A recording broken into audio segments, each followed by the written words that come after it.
Pemirsa, tradisi kenduri di Jombang, Jawa Timur berakhir ricuh. Kericuhan terjadi karena ada seorang pemuda diduga mencopet di tengah ribuan warga yang berdesakan saat berebut buah durian.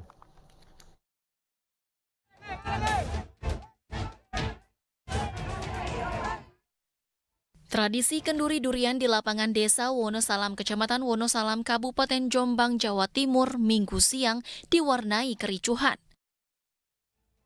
Kericuhan terjadi lantaran ada seorang pemuda yang diduga mencopet di tengah ribuan warga yang beribut gunungan buah durian gratis.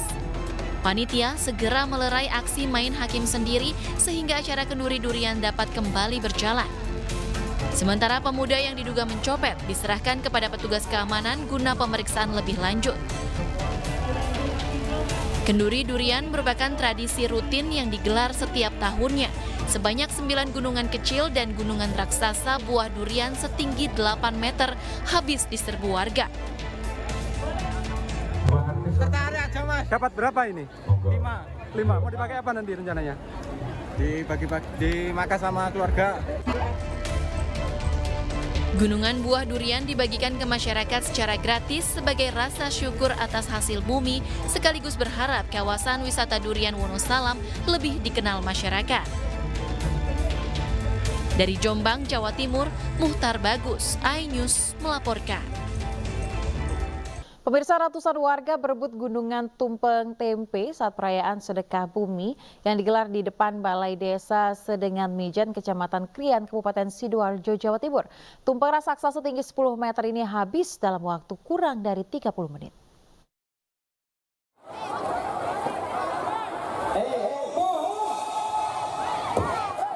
Warga desa Sedengan Mijen berebut gunungan tumpeng tempe setinggi 12 meter.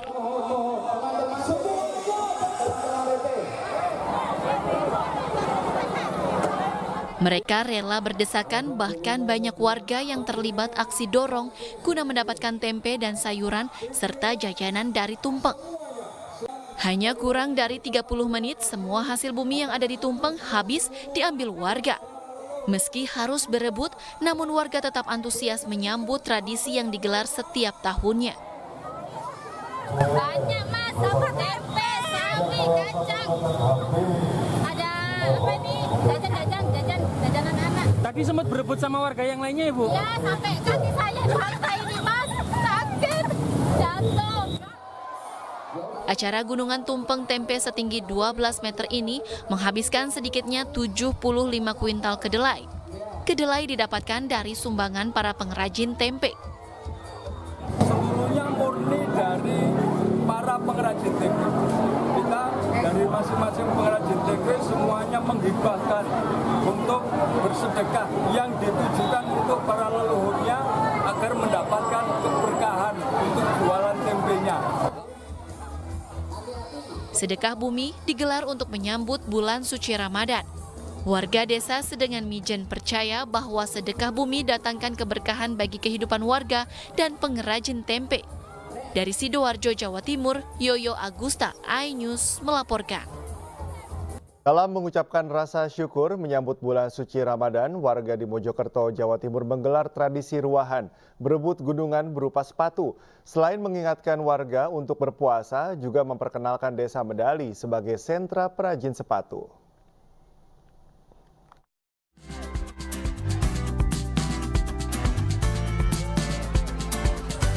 Ratusan warga dari berbagai dusun langsung berebut 2 gunungan sepatu setinggi 2 meter di depan Balai Desa Medali. Gunungan sepatu nyaris ambruk karena besarnya antusias warga. Dalam hitungan menit, ratusan sepatu produksi UMKM Desa ludes diperebutkan. Bahkan beberapa warga yang ikut berebut ada yang mendapati lebih dari 2 pasang. Bu, dapat berapa pasang, Bu? 6 pasang. Ini tadi gimana, rebutan atau gimana? Ya rebutan. Ini rencana mau diapain? Oh, mau dijual lagi. Mau gratis. Ini nunggu berapa lama tadi sini, Bu? Oh, sudah 2 jam. 2 jam ya. Ini tradisi tiap tahun atau gimana? Apa? Tradisi tiap tahun. Iya, terus setiap tahun. Selalu ikut atau gimana? Ya, selalu ikut. 2 gunungan sepatu melambangkan dan mengenalkan bahwa Desa Medali adalah sentra sepatu di Kabupaten Mojokerto. Terlebih, 120 pengrajin alas kaki ada di Desa Medali. Sementara tradisi ruahan di Desa Medali, Kecamatan Puri, Kabupaten Mojokerto dilakukan setiap tahun selama sepekan di bulan Ramadan untuk mengingatkan warga agar berpuasa. Dari Kabupaten Mojokerto, Salahuddin, iNews melaporkan. Pemirsa masih di iNews Pagi bersama saya Cika Mutazam dan rekan Aya Nufus. Dan pemirsa, demikian tadi adalah berita pilihan dalam iNews Pagi hari ini. Dan kita ke informasi berikutnya. Sebuah minibus terbakar di ruas tol Boyolali, Jawa Tengah. Ya, api yang berkorbar di tengah jalan pemirsa ini membuat warga dan pengendara panik.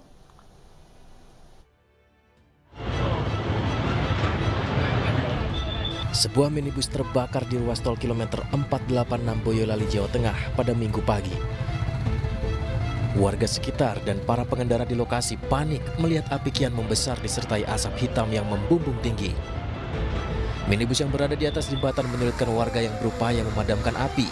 Saat unit mobil damkar pun diterjunkan ke lokasi untuk menjinakkan si jago merah. Peristiwa bermula saat minibus yang melintas dari arah Solo menuju Semarang tiba-tiba mengeluarkan asap dari bagian mesin. Pengemudi dan 3 penumpangnya langsung keluar menyelamatkan diri. Begitu api mulai muncul. Tiba-tiba api itu muncul. Bukan api ya, asap. Asap muncul di depan itu. Jadi kalau mobil itu keluar asapnya terus di kabin kok bau. Nah, mulai dari situ indikator ECU nyala, terus tak rem itu nggak bisa, terus sudah langsung yang nyala, yang bisa itu tak handrem, terus tak rating kiri, pelan-pelan tak inggirin ini sampai TKP itu. Tidak ada korban jiwa dalam peristiwa ini, namun kebakaran sempat membuat lalu lintas di lokasi macet. Dari Boyolali, Jawa Tengah, Tata Rahmanta, iNews melaporkan. Pemirsa, pergeseran tanah di Kampung Cibeduk dan Cigombong, Kecamatan Rongga, Kabupaten Bandung Barat masih terjadi. Ya, kondisi itu membuat bangunan rumah dan sekolah hancur serta ratusan warga mengungsi.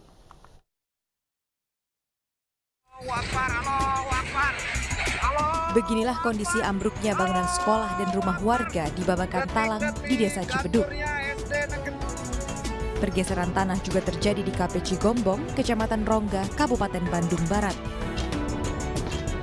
Puluhan bangunan hancur usai tanah bergeser. Masih retak-retak gitu ya. Ini semakin hari pergerakan semakin intensif ya, sehingga ini terus bergerak. Nah, tadi pagi apa ya? Jam 5 tadi subuh. Ini sudah sampai terjadi sampai goyang. Nah, sampai saat ini masih goyang, Pak. Ya, ini kami sudah kerjasama dengan Pusat Vulkanologi. Mudah-mudahan secepatnya, Pak, secepatnya mereka tim dari Pusat Vulkanologi ini turun ke lapangan. Pergeseran tanah ini membuat 194 warga dari 2 RT mengungsi ke posko pengungsian di kantor Kecamatan Rongga. Pemerintah daerah berupaya memenuhi semua kebutuhan pengungsi. Tadi kami butuh kebutuhan di sana itu ada kasur, ada bantal, ada kipas angin, terus ada dispenser dan susu untuk anak. Kita semua sepenuh. Saya berusaha untuk menghilangkan sedikit pun keluhan itu yang sampai muncul. Karena ini masyarakat saya, ini kehendak alam, dan disinilah peran pemerintah harus benar-benar hadir di tengah-tengah masyarakat. Pihak BPBD Bandung Barat bersama Pusat Vulkanologi dan Mitigasi Bencana Geologi atau PVMBG masih menyelidiki penyebab serta penanggulangan fenomena tanah bergeser ini. Tim Liputan iNews melaporkan. Ya, kita kembali ke dalam negeri, pemirsa. 18 pembalap F1 Powerboat Danau Toba 2024 memulai pertarungannya memperebutkan title juara dunia. Mereka memacu jet air untuk menjadi yang terbaik di sirkuit Pelabuhan Mulia Raja Napitupulu, Balige, Kabupaten Toba, Sumatera Utara.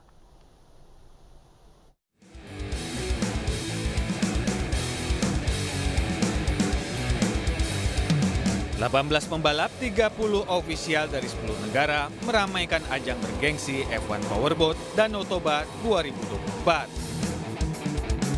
Perlombaan perahu cepat internasional ini menjadi spesial karena merupakan edisi ke-300 sejak diselenggarakan pada tahun 1984.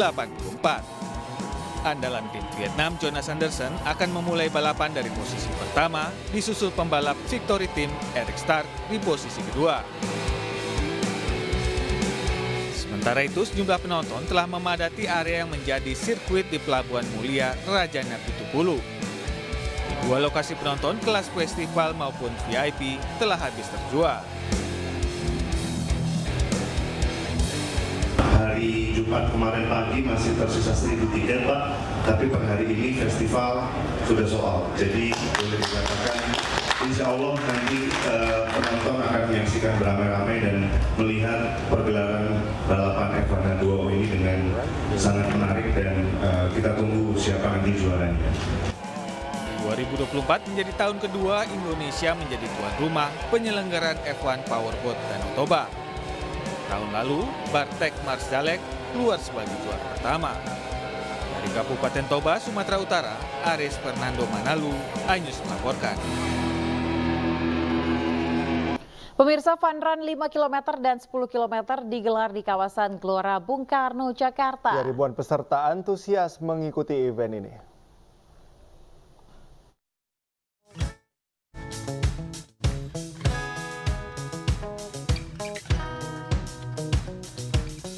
Fun Run 5 km dan 10 km di kawasan Gelora Bung Karno, Jakarta digelar Bank Tabungan Negara. Event ini menjadi pembuka perlombaan lari terbesar tahun ini yang akan bekerja sama dengan Pemprov DKI Jakarta pada Juni mendatang. Antusias peserta yang mengikuti Fun Run ini mencapai 8.000 lebih pendaftar, bahkan melebihi jumlah tiket yang disediakan oleh pihak Bank Tabungan Negara.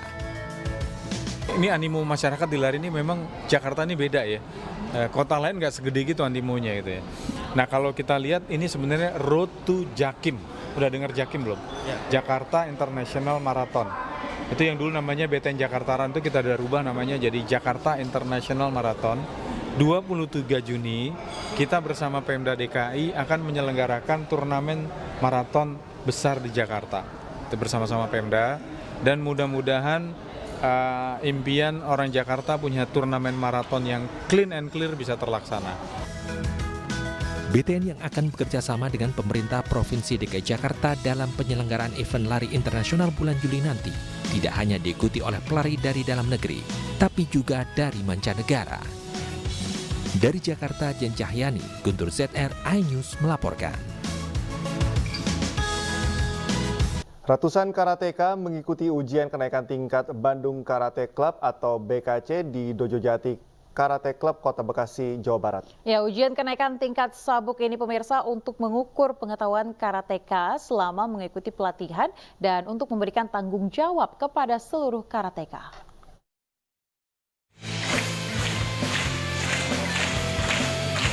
.450 peserta karateka dari seluruh dojo di Kota Bekasi, Jawa Barat mengikuti ujian kenaikan tingkat Bandung Karate Club atau BKC di Dojo Jati Karate Club. Peserta yang mengikuti ujian kenaikan tingkat ini berasal dari beragam usia yakni yang termuda 6 tahun hingga dewasa. Ujian diikuti beberapa karateka dari berbagai tingkat, diantaranya sabuk putih, kuning, oranye, hijau, biru, dan coklat, serta dipantau langsung oleh para penguji. Maksud dan tujuannya dilaksanakan ujian kenaikan tingkat periode 1 tahun 2024 ini adalah guna untuk mengeluarkan kemampuan anak-anak yang selama ini sudah berlatih selama 6 bulan yang lalu di tahun 2023, dan hari ini kita melakukan uji untuk kenaikan tingkat. Selain sebagai evaluasi hasil latihan, ujian kenaikan tingkat juga sebagai persiapan untuk kenaikan ke tingkat lebih tinggi sekaligus menghadapi sejumlah kejuaraan yang akan diikuti dalam waktu dekat. Dari Bekasi, Jawa Barat, Tim Liputan iNews melaporkan. Ya, Anda kembali di iNews Pagi. Pemirsa, sebuah kapal pengangkut cumi di Pelabuhan Muara Baru, Dermaga Timur, Penjaringan, Jakarta Utara, ludes terbakar pada Minggu malam. Ya, diduga kapal terbakar akibat korsleting di bagian mesin saat berada di tengah perairan sekitar pelabuhan.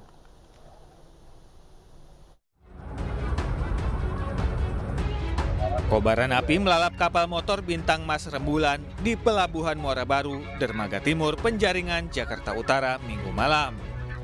Kapal pengangkut cumi tersebut terbakar saat berada di tengah perairan di sekitar pelabuhan. Diduga api berasal dari bagian mesin yang mengalami korsleting. Untuk memudahkan proses pemadaman, kapal kemudian ditarik ke arah pelabuhan. Tadi kita terima berita kurang lebih di 21.30 dari pihak kepolisian. Kemudian kita meluncur sampai TKP. Kapal untuk awal kebakaran itu posisi ada di tengah.